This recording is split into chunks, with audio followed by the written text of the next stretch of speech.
Nothing illustrates America's breakdown like the way the president's hometown celebrates its holidays.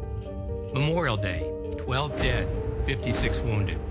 The 4th of July, 10 dead, 53 wounded. Labor Day, 9 dead, 46 wounded. This kind of third world carnage has become absolutely normal. If the president held a press conference every time multiple people were murdered by criminal gangbangers with illegal guns in Chicago, we'd hear from him almost every day. Instead, he says nothing.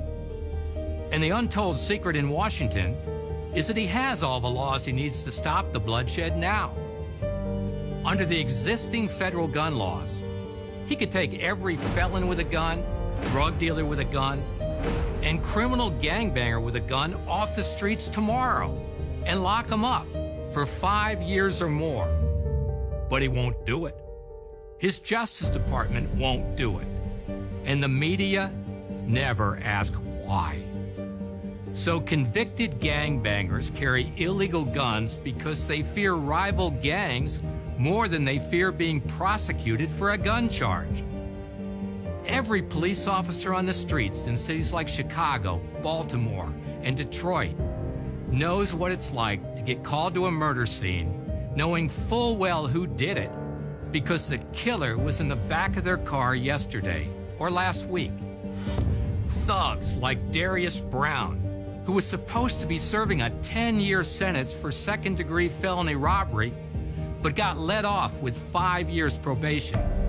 So he was free to roam the streets and kill a 9-year-old girl while she was doing her homework. If you want to stop violent crime, and I know you do, take violent criminals off the street. Prosecute them under the current federal gun laws and make sure they don't get to their next crime scene. That's the way to save lives. If the president held a press conference tomorrow morning and directed every federal jurisdiction to round up every felon with a gun, drug dealer with a gun, and criminal gangbanger with a gun, law enforcement would have thousands of violent thugs in handcuffs and squad cars by sundown. Instead, he waits for a crime that fits his agenda and blames the NRA. Mr. President, we will not accept blame for your failure. The NRA has demanded the strongest possible prosecution of the federal gun laws for over 20 years. Our repeated calls have been met by deafening silence from the Washington elites. President Obama and Hillary Clinton and other politicians use the carnage to campaign for more gun laws they won't and don't enforce. And the good, honest Americans living out in farm towns in Nebraska or Oklahoma, or working 2 jobs in inner-city Chicago or Baltimore, people who keep their heads down, raise their kids, and just try to do the right thing, they see through it all.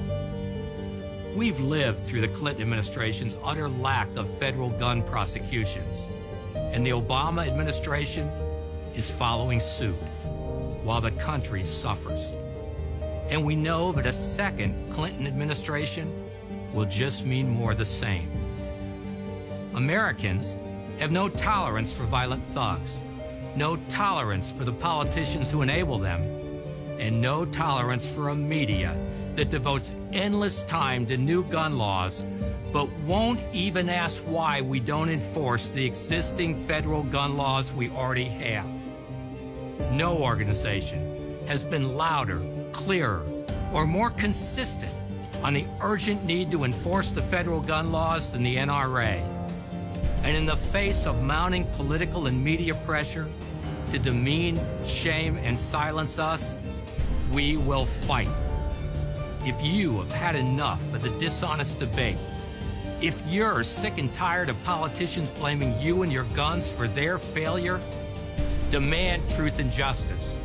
Stand and fight with the NRA.